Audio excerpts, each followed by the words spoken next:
Welcome to the Midnight Library, a place where the night feels calm, the world slows down, and stories become a gentle pathway to rest. Find a quiet spot, settle in, and let your body sink into stillness. Breathe deeply in and out, leaving the day behind. This is your time to rest, your time to dream, your time to drift. And now, let us begin tonight's story. The town was quiet at night.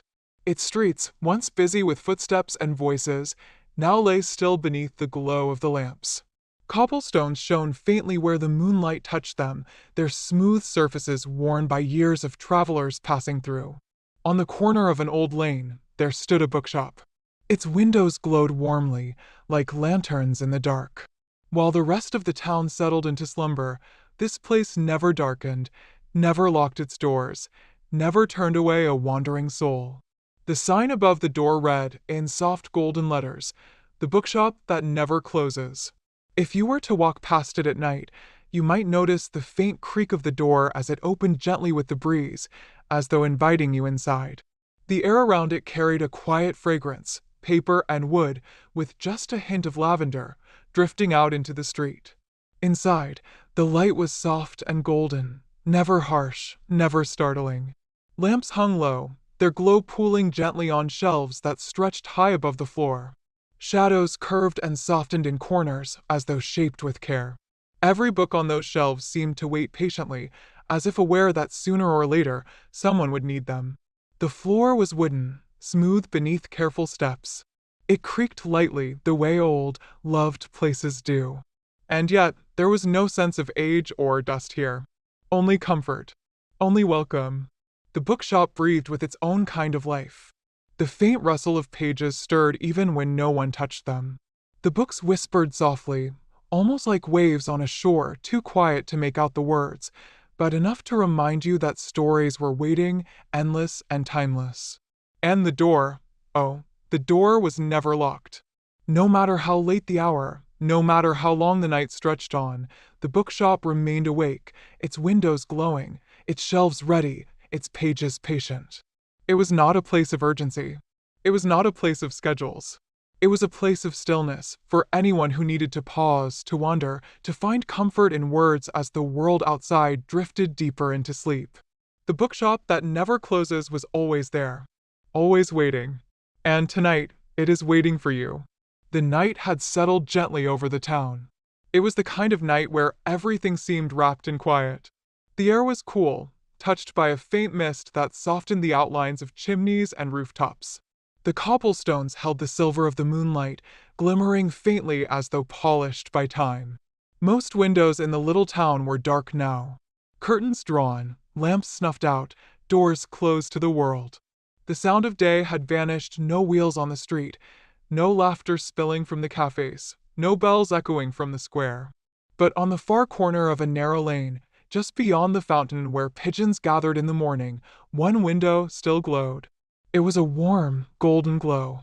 Not sharp like an electric lamp. Not cold like the moon. It was the kind of light that seemed to lean outward, reaching into the street, like a gentle hand inviting you closer. Above the door, a sign swung softly in the breeze. Its paint had faded with age, yet the letters still shone with care, the bookshop that never closes. The town lay hushed beneath the quiet weight of night. Each rooftop, each chimney, each shuttered window was softened beneath a gentle haze of moonlight. The cobblestones carried a sheen as though they had been polished by the day's footsteps, now resting in silence. The streets were empty. The shops were closed. Only the faintest stirrings remained, the rustle of leaves along a narrow alley, the whisper of the wind curling between stone walls. In the distance, the clock tower had struck its final chime, and the sound had long since faded into the cool air. And yet, on one corner, where two quiet lanes met, there was still light. It was not the sharp white light of a lamp, nor the silver of the moon. This glow was softer, golden, like the warmth of a fire seen through half-closed eyes. It spilled gently from tall-paned windows, stretching in quiet shapes across the cobblestones. Above the door, a weathered sign swayed lightly with the breeze. Its letters, though worn with time, gleamed with quiet dignity, the bookshop that never closes. The words seemed less painted than whispered. A secret. A promise. A doorway into something deeper than the night itself. The door's handle, brass and smooth with age, caught the glow of the lantern above. It never resisted a visitor's hand. Never turned anyone away. If you lingered there, just at the threshold, you might hear the faint creak of its hinges, as if the shop itself sighed in gentle welcome. Push gently, and the door opens. Step inside. The air changes at once. It carries a fragrance of polished wood, of paper warmed by lamplight, of ink and leather bindings. Beneath it all drifts a subtler note, a thread of lavender, faint but steady, as if placed carefully to calm the restless. The floorboards sigh underfoot. Not a complaint, but a greeting. Each step releases a soft creak that echoes upward into the tall shelves. Dust motes drift lazily in the golden light, turning and tumbling as though time itself has slowed to watch them. The lamps do not glare. They glow. Each one pulls its light softly onto the spines of books, revealing titles in faded ink, gold lettering, or delicate embossing. The shelves rise impossibly high, their tops vanishing into the rafters. And yet, there is no sense of being small here. Only safe. Only welcome. Pause for a moment. Listen. You might notice it, a soft rustling like the hush of waves. Pages shifting. Words rearranging themselves quietly, patiently. The books whisper, not loudly enough to disturb, only enough to remind you they are alive in their own way. And when you draw a slow breath, you notice how the silence here is not empty. It is full of waiting, of promise, of stories too vast to be rushed. Outside, a light rain begins to fall against the glass. The sound is gentle, steady, like fingertips tapping lightly on the window panes. The scent of rain mingles with lavender and paper, weaving together into something at once familiar and dreamlike. This is not a place bound by clocks or calendars. Here, there is no urgency. Here, there is no closing time. The bookshop simply is. A doorway for dreamers, a harbor for wanderers, a place where the restless find stillness and the weary find peace. And as you stand in the doorway, the glow folding around you like a blanket, you realize something deep and certain. This shop has always been here, waiting for you. The words themselves seem to carry comfort, like a promise, like a secret that belonged to anyone who noticed it. The door was never locked. Even now, at this late hour, its handle gleamed faintly. If you leaned close, you would hear the faintest creak, as though the shop itself was breathing, waiting for footsteps to cross its threshold. Step inside. The air is different here. Cooler, softer, touched by the scent of old pages, polished wood, and something else, a whisper of lavender, lingering faintly as though someone had placed fresh sprigs nearby. The wooden floor creaks beneath your step, not in protest, but in welcome, like an old friend sighing with recognition. Each shelf rises tall and steady, their spines forming a patchwork of colors and textures: deep green cloth, faded red leather, pale cream parchment. Books lean gently against one another as though in conversation. If you pause long enough, you may notice a faint rustle, pages shifting, a soft sigh of words rearranging themselves. Not loud, not startling. Just enough to remind you that stories, too, have a kind of life. The light falls in pools, never glaring. Lamps tucked into corners, candles flickering on side tables, a hearth embering gently at the far wall. The shadows are soft-edged, never sharp, as though they too have been shaped for comfort. Every corner of this place feels timeless. The shelves stretch upward into the dim rafters, higher than your eyes can follow. If you tilt your head back, you almost imagine they reach the sky itself. And yet, despite their height, there is no sense of intimidation here. Only patience. As though each book, each page, is waiting for the exact moment someone needs it. There is no sense of hurry. No clock ticks on the walls. No schedule pulls at your sleeve. The bookshop simply is. It exists for wanderers, for dreamers, for anyone who seeks a place where time slows down. And as you stand there, breathing in its quiet warmth, you feel something subtle, something almost unspoken, the assurance that this place is not only open to you, but also waiting for you. Perhaps it always has been. Somewhere between the hush of pages and the glow of lamplight, there is always a presence in the shop. the keeper of stories. No one is quite sure when they arrived. Some say the bookshop has always had a keeper, as constant as the shelves, as timeless as the words themselves. Others whisper that the shop simply chose them, the way a story chooses the one who is meant to hear it. The keeper does not rush. They move with the quiet rhythm of the place itself. A step here, a gentle pause there, as though listening to the very breath of the shelves. Their footsteps are soft, muffled by the worn rugs that scatter the floor. Their face is kind, ageless in its calm.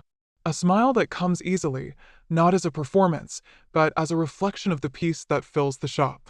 Their eyes hold something more, something steady and knowing, as if they have read every book and yet still find joy in opening each one anew. The keeper's voice is low and soothing. When they greet you, it is never with questions, never with demands. They simply say, "Welcome. You've found us." Those words are enough. They never ask why you've come or what you seek. The keeper seems to understand that sometimes you don't know yourself, not until the right book finds its way into your hands. And that is the keeper's gift. Not to sell, not to persuade, but to guide. They might tilt their heads slightly, listening as though the shelves are whispering. Then they drift along the rows, their hand brushing lightly against spines, pausing here, resting there. And then, without hesitation, they will pull one book free. Not the thickest, not the brightest, not the rarest. Simply the one you need. When they place it in your hands, the weight feels right.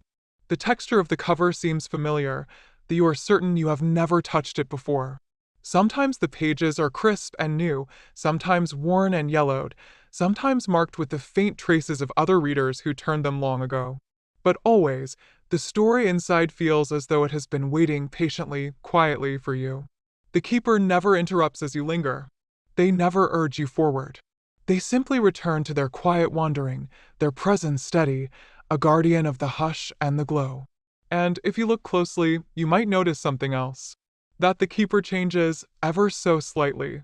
To some, they appear as a gentle elder, their hair silvered like moonlight.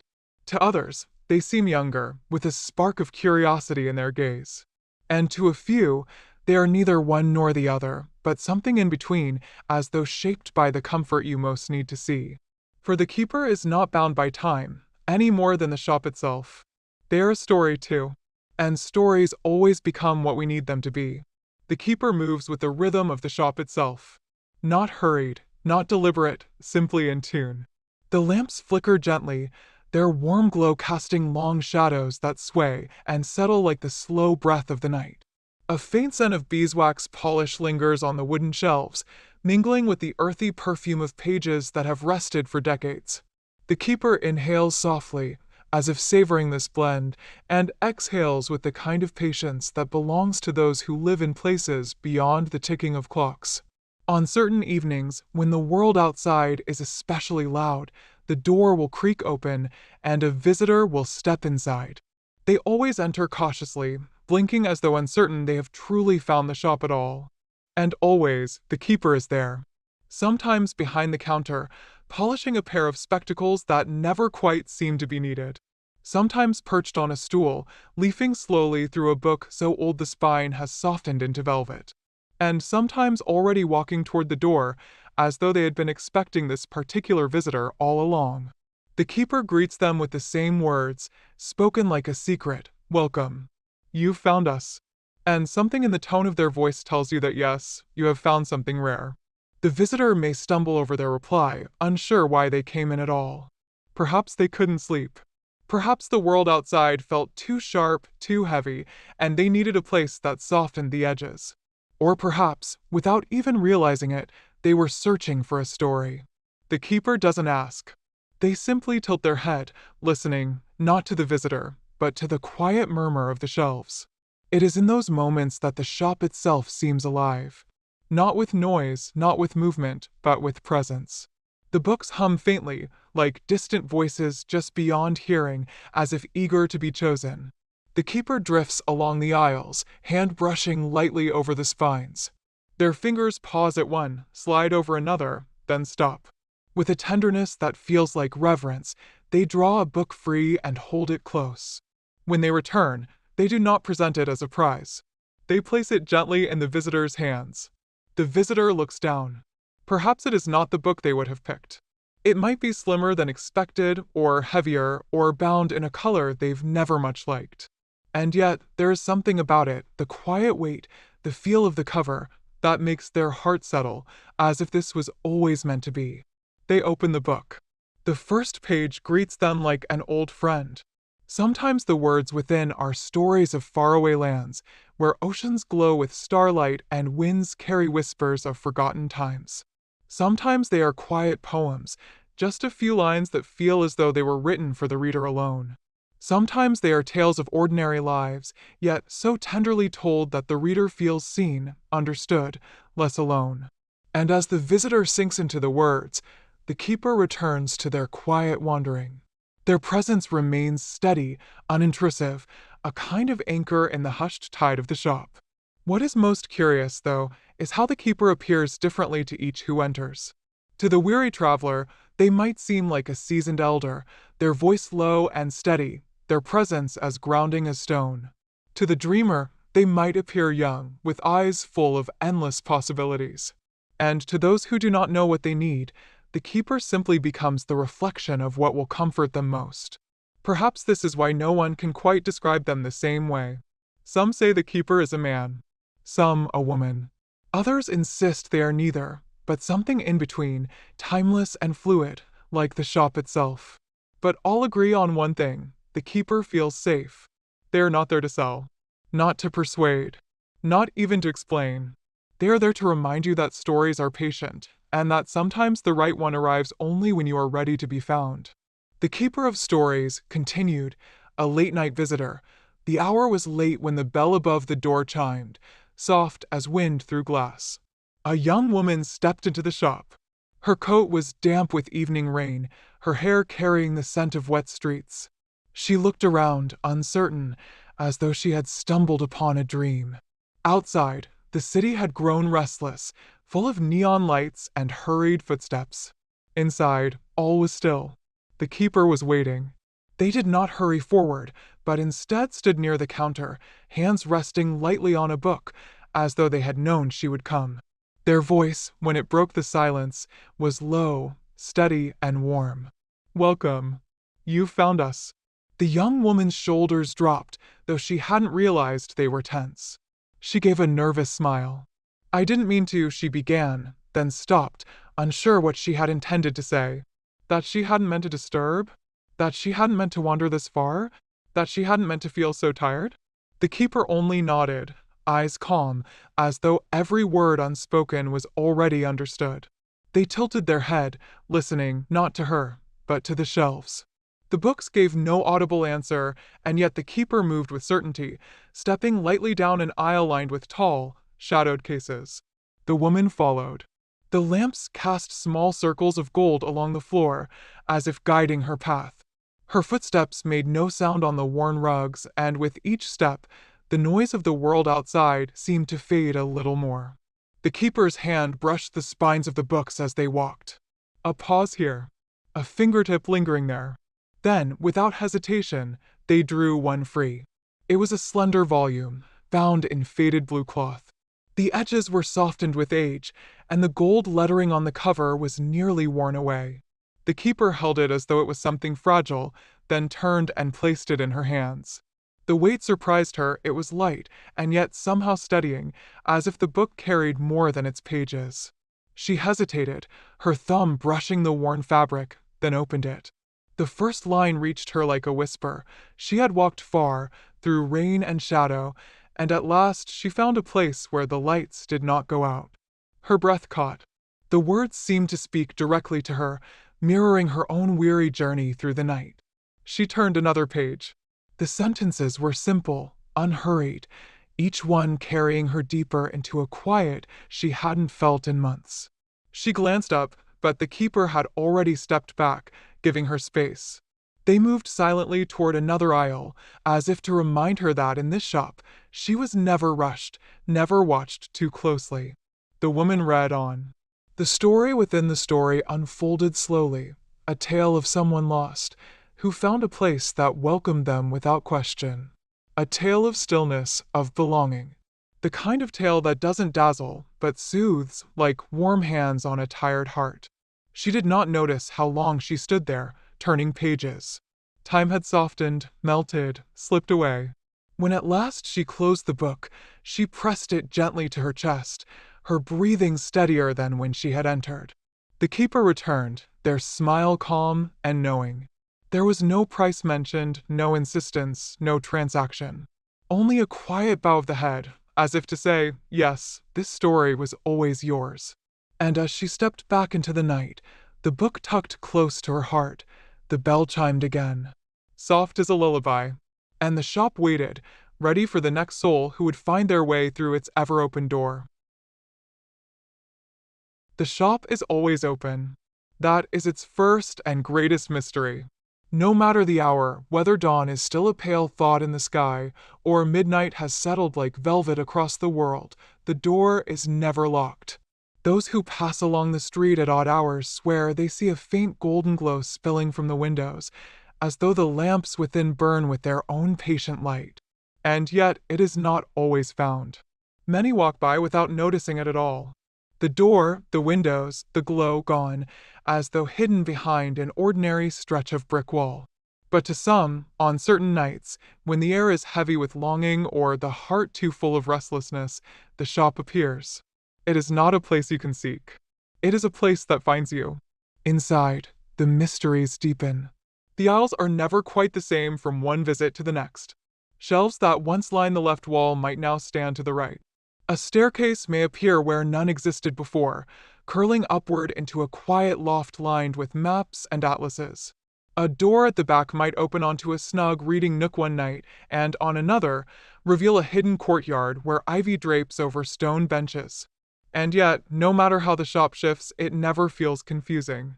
The wanderer always seems to arrive where they are meant to be. Some visitors have spoken of hearing faint music, a tune without source, woven of wind and memory. Others claim they've caught the scent of things they had long forgotten, the sea air of a childhood holiday, the spices of a grandmother's kitchen, the smoke of a fire once sat beside in winter. It is as though the shop does not simply offer books. It offers pieces of your own story, reflected back in ways you did not expect. The keeper never explains this. If asked, they only smile, their expression as timeless as the shelves themselves, and reply, every bookshop has its mysteries. But there are whispers. Some say the shop is as old as storytelling itself, born from the first moment someone sat beside a fire and spoke words into the waiting dark. Others believe it drifts, moving from city to city, always appearing where it is most needed. A lantern for the weary, a harbor for the lost. The truth is never spoken aloud, perhaps because the truth itself is a story, and stories, as the keeper often says, are alive. What is known is this: each visitor leaves carrying something they did not expect. Sometimes a book, sometimes only a feeling, a lightness, a calm, a quiet sense that they are no longer walking through the world entirely alone. And though no two visitors ever take the same path inside, all carry with them the hush of the shop long after they have left. For once you have stepped through its door, some part of you belongs to its mysteries forever. The shifting nature of the shop is never frightening. It does not twist or turn to confuse, nor does it trap those who enter. Instead, it moves like a dream, fluid, gentle, offering only what the heart most quietly longs for. One night, a man stepped inside. He was older, with weary shoulders and the slow gait of someone who carried too many unspoken memories. His eyes darted across the shelves as though searching for something, though he did not know what. The keeper greeted him with the same words as always, "Welcome. You've found us." He nodded, distracted, his gaze roaming upward toward a staircase he was sure hadn't been there before. The steps curved like a question mark, leading to a loft lit by lanterns that glowed soft and golden. Compelled by something he could not name, he climbed. The wood creaked beneath his weight, but not unpleasantly. It was the kind of creak that felt reassuring, like the steady rhythm of a rocking chair. At the top, he found a room that smelled faintly of salt and pine. The walls were lined with shelves filled not with novels or poems, but with maps. Maps of coastlines, of winding rivers, of stars drawn across parchment darkened with age. Some were exact, with precise measurements. Others seemed more like dreams than charts, oceans painted in shades of blue, mountain ranges curling like sleeping dragons. The man's breath caught. He reached out, fingers trembling, and touched one map that showed a bay he knew well.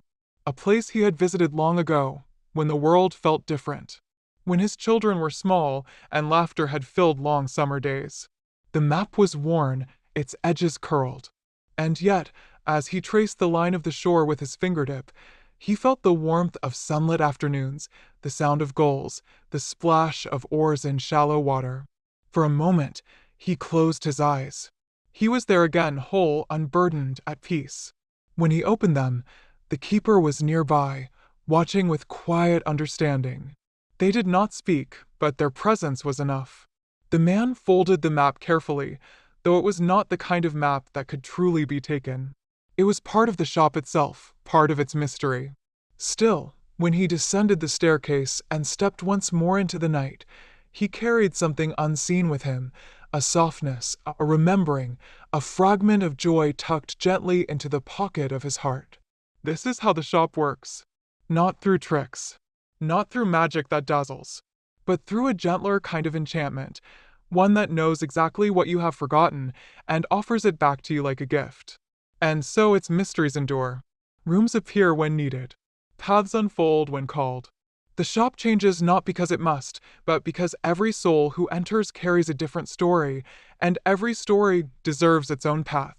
The shelves whisper. The walls breathe. And the shop waits, always, for the next wanderer who will step inside and find that the world has quietly rearranged itself to meet their heart. The bookshop that never closes had a quiet rhythm of its own. During the day, it was visited by curious wanderers and late-working scholars.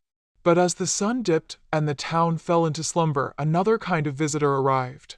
These were the travelers of the night, seekers, dreamers, wanderers who had stories written across their faces, though they never spoke them aloud.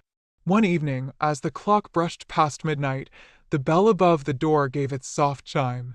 Evelyn looked up from her reading, the lamplight warm across her face, and saw the first guest of the night. It was a sailor, his coat smelling faintly of sea salt, his boots carrying grains of sand from distant shores. He asked for no adventure tale, no nautical map. Instead, his voice was almost shy when he asked, "Do you have anything about homecoming?" Evelyn smiled, for she had just the thing. She walked between the tall shelves, fingers brushing the spines like old friends, and drew out a small, well-worn book about a boy who wandered far but always carried the memory of his village with him. The sailor opened it carefully, as though the book itself were a fragile relic, and when he read, his shoulders softened, the sea storms fading from his face. He sat for hours beneath the lamp, turning pages slowly, until his eyes grew heavy and his breathing matched the quiet rhythm of the shop.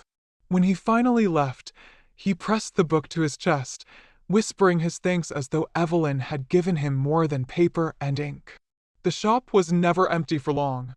Another night, a woman cloaked in velvet arrived, her footsteps echoing like music. She spoke softly, asking for stories that did not end too quickly, stories that could stretch across the night. Evelyn led her to the shelf of old epics, where kings and queens, dragons and dreamers all had their place. The woman lingered among the pages, her lips moving silently as though reciting the words back to herself. When dawn threatened, she closed the book and bowed, as if she had danced with the story itself. And so it was, each night a man who had lost his way in life, but found comfort in a tale of rediscovery. A young poet, searching for verses that might soothe his restless heart. A painter, covered in flecks of color, who said he was looking for a story without words. Evelyn gave him a book of illustrations, and his eyes glowed as though he had found a kindred soul. The shop welcomed them all, and never once asked why they came or where they would go. It simply gave them stories, like lanterns to carry back into the dark. Evelyn had come to know each visitor by the sound of their footsteps, the way they hesitated at the door, the small sigh they released when they stepped into the pool of golden light. Every book chosen seemed to find its reader by some quiet magic, as though the shop itself was guiding Evelyn's hand. She never doubted it. For in this place, books weren't just read, they listened too. And so the hours slipped away, page by page, soul by soul, until night folded itself gently into dawn. There came a time when Evelyn realized she was not alone in tending the shop. Yes, she greeted the visitors. Yes, she handed them books with a quiet smile. But sometimes it felt as though the shop itself was watching, listening, even guiding. On nights when the air was heavy with rain, and the cobblestones outside glistened like black glass, Evelyn would light the lanterns along the shelves. Their glow flickered, as though the books were breathing in the warmth.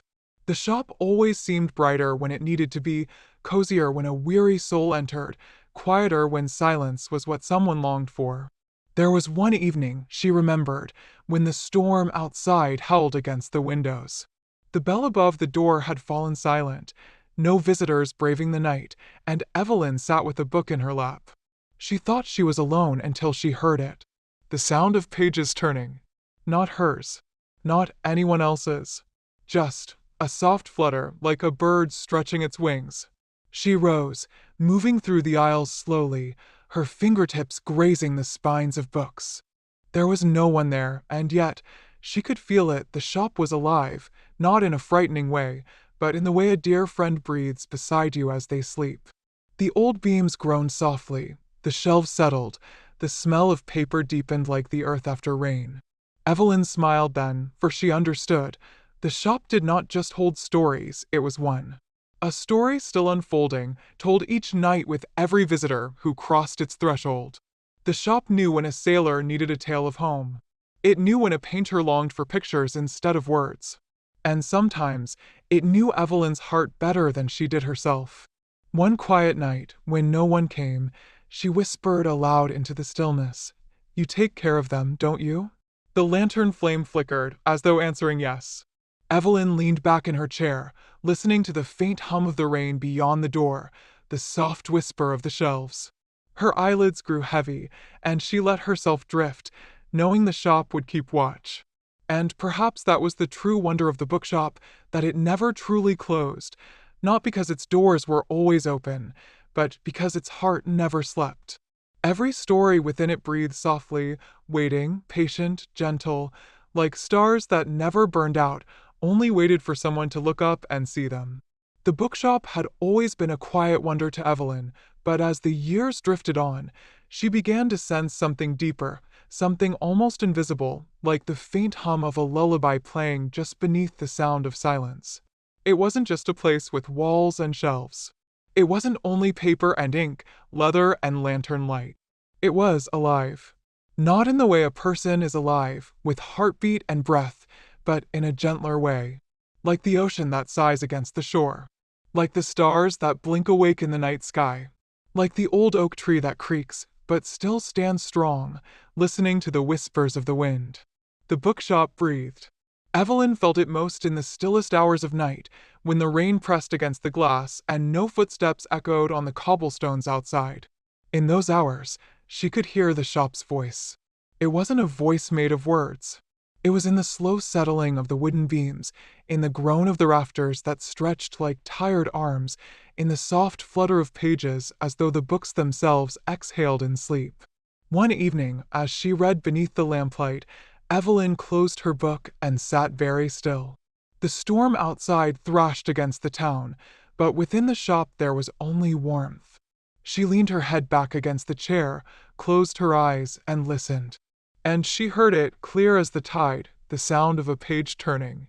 Not her own book. Not any visitors. But a soft, deliberate turning, somewhere in the shop, as though an unseen hand was keeping company. She rose, candle in hand, and walked slowly between the shelves. The light quivered across the bindings, and the shadows stretched long, yet she felt no fear. Instead, there was a comfort in it, as if the shop itself wanted her to know, "I am here. You are not alone." She smiled then, brushing her fingertips across the spines, whispering into the stillness, "You take care of them, don't you? All who wander in."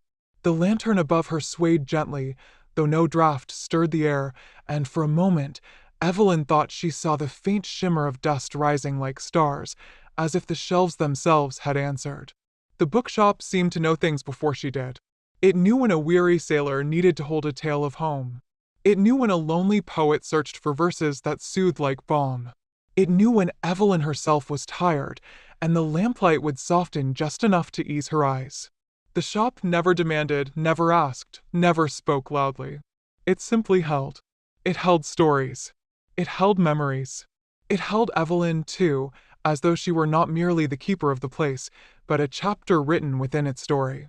Sometimes she wondered if she had chosen the shop at all, or if, perhaps, the shop had chosen her.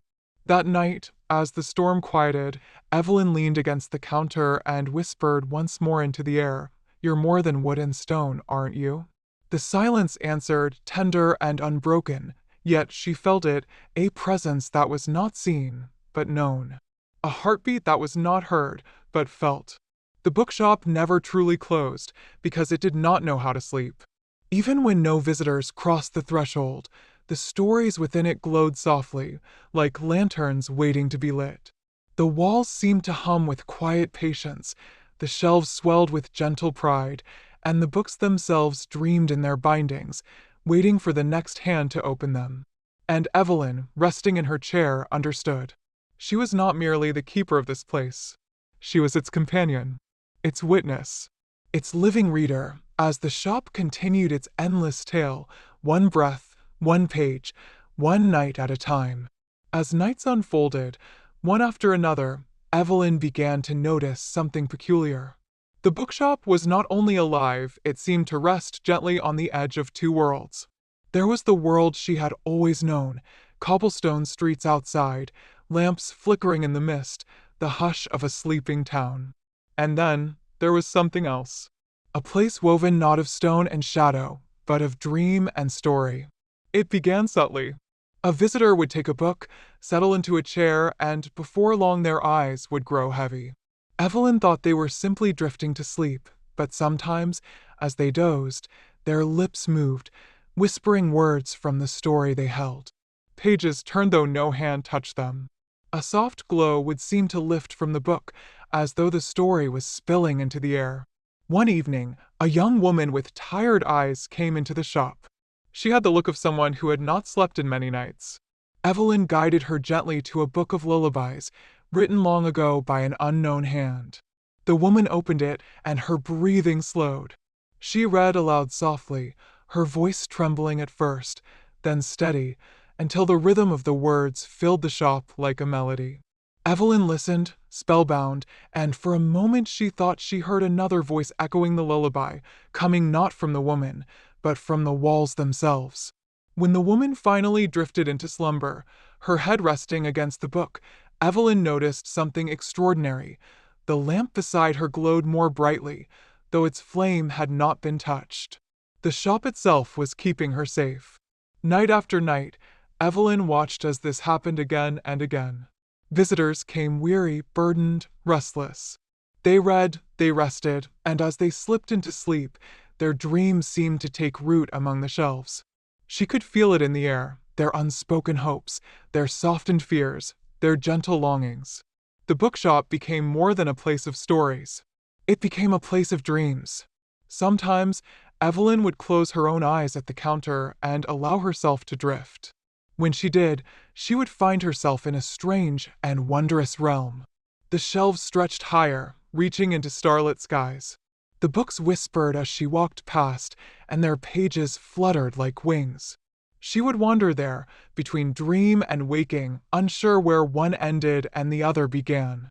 When she opened her eyes again, she would always be back in her chair, the lamplight steady, the shop quiet. But the memory of that place stayed with her, as vivid as any story she had ever read. Evelyn no longer wondered whether the shop was alive. She knew it was. And she began to wonder if she herself had become a part of it, not simply its keeper, but its guardian, its companion, its bridge to the world outside. Perhaps that was why it never closed. Not because the doors stayed unlocked, but because stories, once told, never truly end. They linger. They breathe. They weave themselves into the fabric of dreams. And so, the bookshop that never closes stood eternal, waiting in the quiet hours for all who needed it most, those who were lost, those who were weary, those who were searching for rest. And to each of them, the shop whispered in its own way, "Come inside. You are safe here. You may rest. You may dream."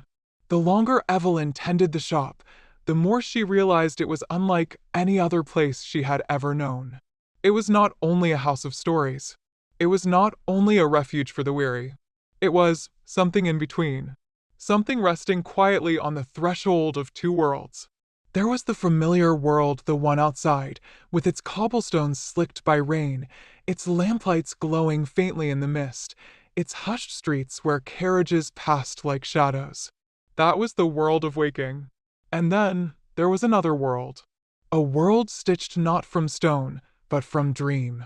She first noticed it when a sailor fell asleep with a book open on his lap.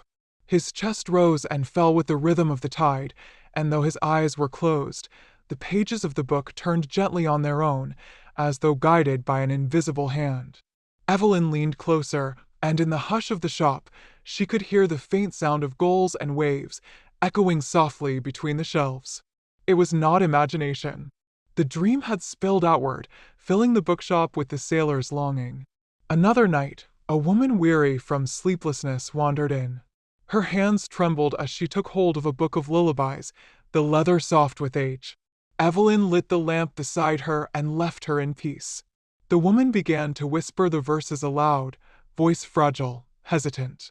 At first her words faltered, but soon they fell into a gentle rhythm. The air grew thick with sweetness, and Evelyn thought she heard something remarkable, the shelves themselves humming along, faintly echoing the melody. When the woman's eyes closed, her breathing softened, and her head rested against the open book, the lamp beside her glowed a little brighter. Evelyn had not touched it. The shop itself was keeping watch. The pattern grew clear to her. Visitors arrived carrying burdens, restlessness, sorrow. They found a book. They read, and as they drifted into slumber, their dreams did not vanish behind their eyelids. They lingered. They rooted themselves in the shop, seeping into the wood, curling into the corners, whispering among the shelves.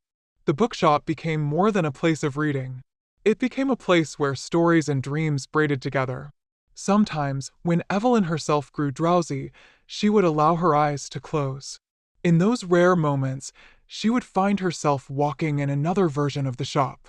The walls stretched endlessly, higher than any building should allow, their shelves spiraling upward like staircases to the stars.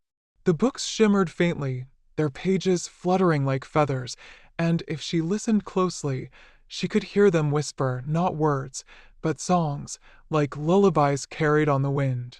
She would wander there, beneath skies filled not with lamps, but constellations, and she would feel utterly at peace, as though the shop was carrying her gently through the space between waking and dreaming. When she opened her eyes again, she was always back in her chair, the lamplight steady, the familiar shelves quiet around her. But she carried with her the soft memory of that dreamlike place, as real and true as any story she had read. Evelyn no longer questioned it. The bookshop was alive. It had always been alive. But more than that, it was a guardian. It watched over her.